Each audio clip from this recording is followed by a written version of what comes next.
आजाद point India के इस video में आप देखेंगे अमेरिका की वॉर मशीन्स मिडिल ईस्ट रवाना, कई दिन तक हो सकते हैं ईरान पर हमले, लंबी जंग की आहट। एयरबेस खाली होने के बाद समंदर में भी अलर्ट, IRGC की हजारों मिसाइलें तैयार। अमेरिका का बड़ा इल्जाम, कहा ईरानी लीडर्स ने दुबई पहुंचाए अरबों डॉलर, खामेनेई के बेटे पर भी बड़ा इल्जाम। ट्रंप ने लगाया पहलवी पर ब्रेक, कहा नाइस हो मगर तुम्हें लीडर चुनना आसान नहीं। और अमेरिका के अड्डों से निकासी जारी, ईरान की वार्निंग ने भी हिलाया एक गलत कदम और जल जाएगा पूरा रीजन। शुरुआत करते हैं शो की। अमेरिका की सबसे बड़ी वॉर मशीन ईरान को घेरने के लिए निकल पड़ी है। दोस्तों, ईरान और अमेरिका के बीच मुमकिन जंग को लेकर जो नया डेवलपमेंट सामने आया है वो मामूली नहीं है, बल्कि वो एक बेहद खतरनाक सिग्नल देता है। अमेरिका ने साउथ चाइना सी से अपना करियर स्ट्राइक ग्रुप उठाकर मिडिल ईस्ट की तरफ मोड़ दिया है। और ये मूव इस बात का इशारा है कि बात सिर्फ एक दो स्ट्राइक्स की नहीं है, ना एक दो एयर स्ट्राइक्स की है। यह इतनी तक महदूद नहीं रहने वाली, बल्कि किसी लंबी और लगातार मिलिट्री मुहिम की तैयारी हो रही है। रिपोर्ट्स के मुताबिक USS Abraham Lincoln carrier strike group को सेंटकॉम यानी अमेरिकन आर्मी की सेंट्रल कमांड की जोन की तरफ भेजा जा रहा है। यह वही जोन है जिसमें पूरा मिडिल ईस्ट, सेंट्रल एशिया और साउथ एशिया आता है। सेंटकॉम में, सेंट्रल कमांड में आम स्पीड से देखें तो इस एयरक्राफ्ट कैरियर को वहां पहुंचने में कम से कम 1 हफ्ता लगेगा। यानी ये कोई फौरन वाला रिएक्शन तो है नहीं, बल्कि सोची समझी प्लानिंग है। तभी तो इतनी दूर से इस एयरक्राफ्ट कैरियर को, बल्कि स्ट्राइक ग्रुप को लाया जा रहा है। मैं उसके बारे में बताऊंगा कितने जहाज कितने होते हैं इस एक कैरियर स्ट्राइक ग्रुप पे। दोस्तों, USS Abraham Lincoln carrier strike group America की नेवी का एक बड़ा वॉर फॉर्मेशन है, जो किसी भी रीजन में पहुंचकर पावर शो और डायरेक्ट मिलिट्री एक्शन के लिए इस्तेमाल किया जाता है। इस ग्रुप में कई जंगी जहाज शामिल होते हैं। इस स्ट्राइक ग्रुप का सेंटर पीस होता है न्यूक्लियर पावर से चलने वाला aircraft carrier USS Abraham Lincoln, जिस पर दर्जनों फाइटर जेट्स, हेलीकॉप्टर्स और सपोर्ट एयरक्राफ्ट तैनात रहते हैं। इसी से उड़ान भरते हैं, इसी पर लैंड करते हैं। इसका काम एक समंदर के अंदर एक जमीन का टुकड़ा देना है, चलता फिरता लोहे का। तो आप समझ रहे हैं ना, एयरक्राफ्ट कैरियर। इस स्ट्राइक ग्रुप में सिर्फ एयरक्राफ्ट कैरियर नहीं होता, बल्कि उसके साथ guided missile cruisers, destroyer ships और कभी कभी सबमरीन यानी पनडुब्बी भी चलती है, जो एयर, सी और मिसाइल हमले के खतरों से बचने की पूरी सिक्योरिटी देती है। इस एयरक्राफ्ट कैरियर को बचाना भी तो है, तो तभी जंगी जहाज साथ चलते हैं। इसका मतलब साफ है, जहां ये ग्रुप पहुंचता है वहां अमेरिका को बिना किसी लोकल जमीनी अड्डे के भी एयर स्ट्राइक, निगरानी और जंग लड़ने की पूरी ताकत और कुव्वत मिल जाती है। मैं अपनी जुबान में कहूं तो USS Abraham Lincoln strike group America का चलता फिरता मिलिट्री बेस है। और जब इसे किसी रीजन में भेजा जाता है तो उसे सिर्फ रूटीन मूवमेंट नहीं, बल्कि सीधा पावर सिग्नल माना जाता है। जी, तो इसे आप समझ लीजिए कि एक लंबी जंग की तैयारी सी लगती है। मिलिट्री की हलचलों पर नजर रखने वाले एक्सपर्ट्स भी साफ कह रहे हैं, अगर अमेरिका ईरान पर सिर्फ एक रात का सिंबॉलिक अटैक करना चाहता पहले की तरह, तो उसे इंडो पैसिफिक से पूरा कैरियर स्ट्राइक ग्रुप खिसकाने की जरूरत ही नहीं थी। क्या जरूरत थी? एक रात में फाइटर जेट से हमला कर सकता था। अमेरिका के पास पहले से ही ऑप्शन है, जैसे US मेनलैंड में B-2 बॉम्बर्स हैं तैनात, जहां से पहले उड़े। पर्शियन गल्फ में टॉमहॉक मिसाइल वाले डिस्ट्रॉयर्स भी हैं। लेकिन कैरियर स्ट्राइक ग्रुप आ रहा है। जब पूरा कैरियर ग्रुप मूव किया जाता है तो इसका मतलब होता है कि लंबे वक्त तक की मौजूदगी और फॉलो ऑन ऑपरेशंस। यानी कोई भी मुल्क अपनी नेवी के एक पूरे कैरियर स्ट्राइक ग्रुप को एक रात के शो के लिए रिपोजिशन नहीं करता। साफ है कि ये एक लंबे गेम की तैयारी है। तो दोस्तों, तस्वीर अब और ज्यादा क्लियर होती जा रही है। एयरबेस खाली हो रहे हैं, एयर स्पेस बंद हो रहे हैं, अब समंदर में कैरियर मूव हो रहे हैं और हलचल मचा रहे हैं। सवाल अब ये नहीं है कि कुछ होगा या नहीं, सवाल ये है कि अगर ईरान पर हमलों का ये खेल शुरू हुआ तो कितना लंबा चलेगा और मिडिल ईस्ट को किस आग में झोंक देगा। क्योंकि ये मूवमेंट बता रही है कि अगला चैप्टर छोटा नहीं होने वाला। ईरान ने भी इसे हल्के में नहीं लिया है। IRGC ने साफ कर दिया है कि मुल्क हाईएस्ट कॉम्बैट रेडीनेस यानी बड़ी जंग की तैयारी कर रहा है।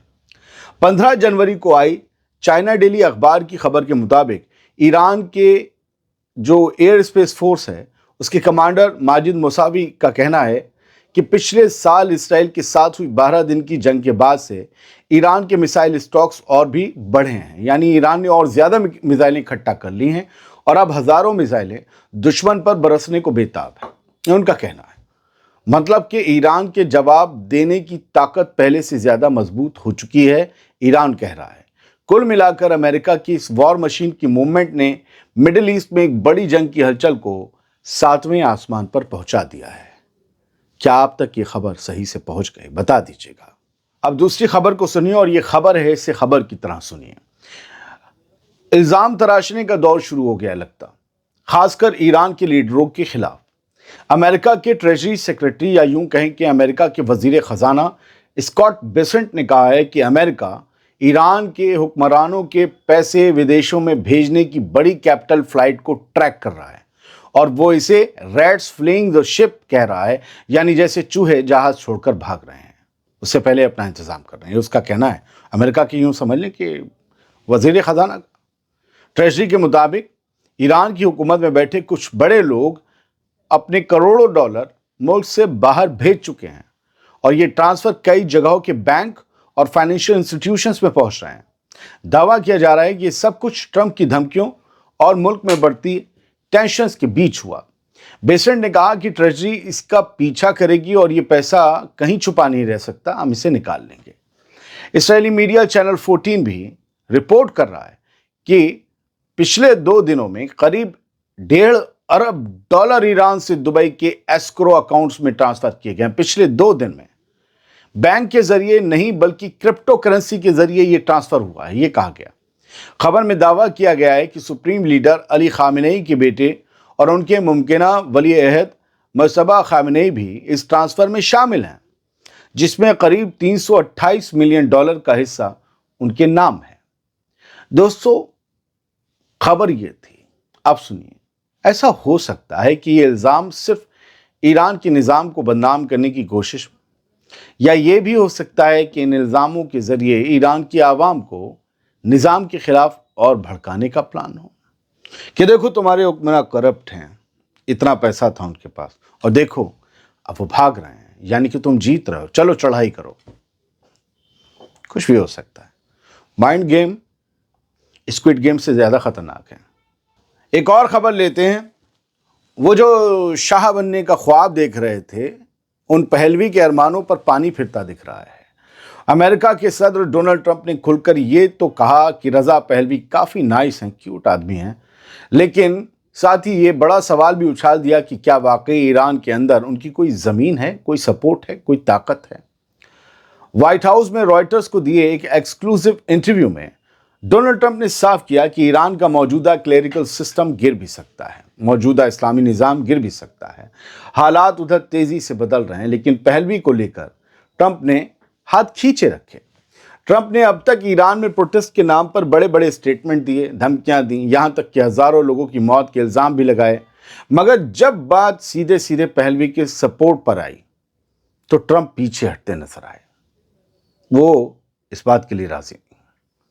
منارشی تو لائیں گے نہیں، ڈیموکریسی لائیں گے، وہ تو کوئی بھی آ سکتا ہے، پہلے تو نظام وہاں موجود ہے، موجود رہے گا، یہ بات سمجھ لیں۔ پہلوی کے پیچھے سے ٹرمپ کے ہٹنے کا صاف صاف میسج یہ ہے کہ واشنگٹن ابھی کسی طرح کسی ایک چہرے پر داؤ لگانے کے موڈ میں نہیں ہے۔ 1979 میں ہٹائے گئے شاہ کا بیٹا ہونے بھر سے تخت واپس مل جائے گا، ایسا ٹرمپ بھی ماننے کو تیار نہیں دکھتے۔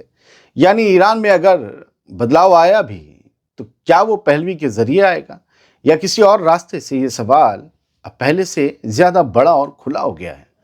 ویسے مجھے لگتا ہے کہ ایران میں موجودہ نظام زندہ اور قائم رہے گا، پھر بھلے ایک لمبی جنگ کیوں نہ ہو جائے۔ ایک اور خبر ہے، ایران اور امریکہ کے بیچ تانا تنی اب سیدھے ٹکراؤ کی لائن پر پہنچتی دکھ رہی ہے۔ تہران نے صاف کر دیا ہے کہ اگر امریکہ نے حملہ کیا تو جواب بھی اسی لیول کا ہوگا۔ حالات ایسے بنے کہ امریکہ کو مڈل ایسٹ میں اپنے کچھ اڈوں سے اسٹاف نکالنا پڑا، اس میں سے قطر سر فہرست رہا۔ ایک امریکی افسر کے مطابق یہ قدم اس بیان کے بعد اٹھایا گیا جس میں ایک سینئر ایرانی افسر نے کہا تھا کہ ایران نے اپنے پڑوسی ملکوں کو پہلے ہی بتا دیا ہے کہ اگر امریکہ نے اسٹرائکس کی تو ریجن میں موجود امریکہ کے تمام بیس نشانے پر ہوں گے۔ ادھر ایران کے اندر حالات پہلے ہی بے حد گرم ہیں۔ इस्लामिक रिपब्लिक को अब तक के सबसे बड़े घरेलू प्रोटेस्ट का सामना करना पड़ा है और इस बीच डोनाल्ड ट्रंप लगातार ईरान में दखल देने की बात भी कर रहे हैं, वो भी एंटी गवर्नमेंट प्रोटेस्ट के नाम पर। अब सोचिए, बहुत से लोग हमसे सवाल पूछते हैं कि ये प्रोटेस्ट काबू नहीं कर पाई ईरान की हुकूमत इतने दिन में, ये बड़ी बात है। खैर, ईरान की कोशिश है कि एक तरफ अंदरूनी हालात कंट्रोल में रहें और दूसरी तरफ अमेरिका को ये सिग्नल मिले कि दखल की कीमत भारी पड़ेगी। यानी तस्वीर बिल्कुल क्लियर है, अमेरिका एहतियातन अपने लोग पीछे हटा रहा है, ईरान खुलकर जवाबी हमले की बात कर रहा है और ट्रंप बयानबाजी से पीछे हटने को तैयार नहीं है। अब सवाल ये है कि ये सब सिर्फ प्रेशर बनाने का खेल है या फिर रीजन एक ऐसे मोड़ पर खड़ा है जहां एक गलत कदम एक बड़ी आग को भड़का सकता है। आपको क्या लगता है, बताइएगा। मेरा काम खबरें देना है, मेरा काम सही और गलत का फैसला करना नहीं है। मैं कहूं कि ये दावा गलत है, वो इल्ज़ाम सही है या गलत है, अगर मैं अपनी सोच आपके ऊपर थोप दूं और बता दूं कि ये तो वो एजेंडा होगा, प्रोपेगेंडा होगा। मेरा काम खबर देना है, राय बनाना आपका काम है। अगर मैं आपको ये बताने लगूं ये वहां गलत हुआ तो आप उसे गलत ही सोचने लगेंगे। आपको अपने तरीके से, यही तो हमारे गोदी मीडिया ने किया। देश के मुसलमानों के बारे में क्या इमेज बना दी है। जगह जगह तलवारें, लठ, दो दो कौड़ी के बदशक्ले लोग बांट रहे हैं, पता नहीं कौन से धर्म के नाम पर। उस धर्म के तो सैकड़ों लोग मेरे दोस्त हैं, चाहने वाले भी और व्यूअर्स भी हैं मेरे साथ ऑफिस में। लेकिन ये जितने फ्रिंज एलिमेंट, नेगेटिव एलिमेंट्स हैं, इनकी पैदाइश का सोर्स कौन है?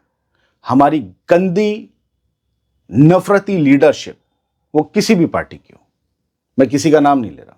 जो लोग गंदे हैं मैं उनको गंदा कह रहा हूं, उन्हें हिट होना चाहिए। वो नफरती लीडरशिप और दो कौड़ी के वो चैनल्स और एंकर्स जो दिन रात हिंदू मुसलमान हिंदू मुसलमान हिंदू मुसलमान करते रहते हैं, ये उन लोगों की पैदाइश के नतीजे हैं जो आज लठ तलवारें बांट कर मुसलमानों को धमकाते डराते घूम रहे हैं कि तुम अपनी दुकान पर, अपने बोर्ड पर नाम लिखो। मैं आपसे कह रहा हूं कि मैं इंडियन मुद्दों पर इसलिए नहीं आता क्योंकि मैं इतना बोल्ड हो जाता हूं वहां, और इतना बोल्ड तो इन्हें कोई बर्दाश्त नहीं होता। मैं उनसे नहीं डरता हूं, मैं उसके बाद खुद से डरता हूं। प्रॉब्लम ये है सर।